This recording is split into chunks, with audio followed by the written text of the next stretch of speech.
మోసాలపై ED కొరడా జులిపిస్తోంది. ఇటీవలి కాలంలో ప్రీలాంచ్ మోసాలు పెరిగిపోవడంతో ఈడీ రంగంలోకి దిగింది.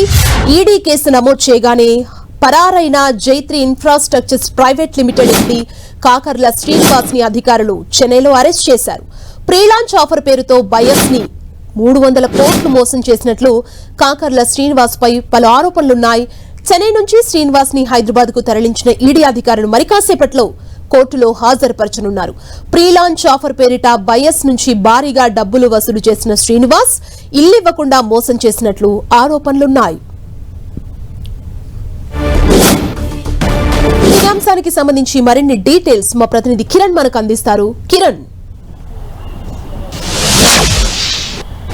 ఇటు ఫ్రీలాన్సింగ్ సంబంధించి రోజు రోజుకు పెరిగిపోతున్న మోసాలకు సంబంధించి కూడా తాజాగా జయంతి ఇన్ఫోసిక్కి సంబంధించిన కాకర్ల శ్రీనివాస్ని ఎట్టకేలకు ఈడీ అధికారులు చెన్నైలో అరెస్ట్ చేసినట్టుగా మనం చెప్పవచ్చు. ఇక గతంలో ఇతడు హైదరాబాద్తో పాటు వివిధ ప్రాంతాలలో కూడా ఇల్లు ప్లాట్లు ఇప్పిస్తానంటూ కూడా అమాయక ప్రజల వద్ద నుంచి పెద్ద మొత్తంలో నిధులు వసూలు చేసి కూడా తర్వాత వీటిని షెల్ కంపెనీల్లో పెట్టినట్టుగా ఇప్పటికే గుర్తించారు. సుమారుగా 300 కోట్లకు పైగా సంబంధించి ఇతడు అమాయకులను మోసం చేసినట్టుగా గుర్తించారు. తాజాగా ఈడీ కేసు పెట్టిన తర్వాత ఈడీ ఆ తర్వాత ఇక్కడ నుంచి మకాం మార్చిన నేపథ్యంలో ఎట్టకేళ్లకు ఈడీ అధికారులు కాకర్ల శ్రీనివాస్ను కూడా అరెస్ట్ చేసినట్టుగా చెప్పవలసింది. చెన్నైలో కాకర్ల శ్రీనివాస్ తలదాచుకున్న ప్రాంతాన్ని గుర్తించి అధికారులు అక్కడికి వెళ్ళి ఆయన అరెస్ట్ చేసి తాజాగా హైదరాబాద్ కూడా తరలించారు. మరికొద్ది సేపట్లో ఇతన్ని కోర్టులో కూడా హాజరుపరుస్తున్నట్టు తెలిసింది. ఇక గతంలో ఇతడికి సంబంధించి ఎందుకంటే హైదరాబాద్ నగరంలో సాహితీ ఇన్ఫ్రాస్ట్రక్చర్ సంబంధించిన ఫ్రీలాన్సింగ్ మోసం మర్చిపోయిన ఘటన నేపథ్యంలో ఇప్పటికీ హైదరాబాద్ పోలీసులు ఈ ఘటనకు సంబంధించి కూడా చాలా లోతైన దర్యాప్తు చేస్తున్న నేపథ్యంలో ఒకవైపు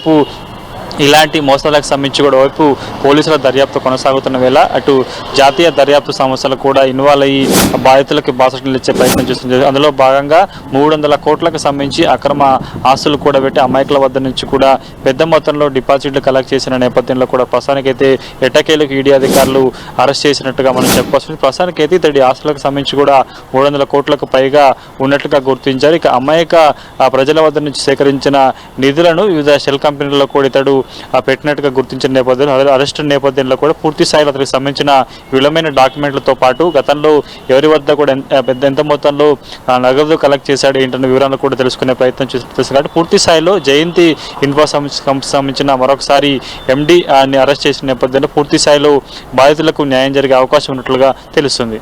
థాంక్యూ కిరణ్.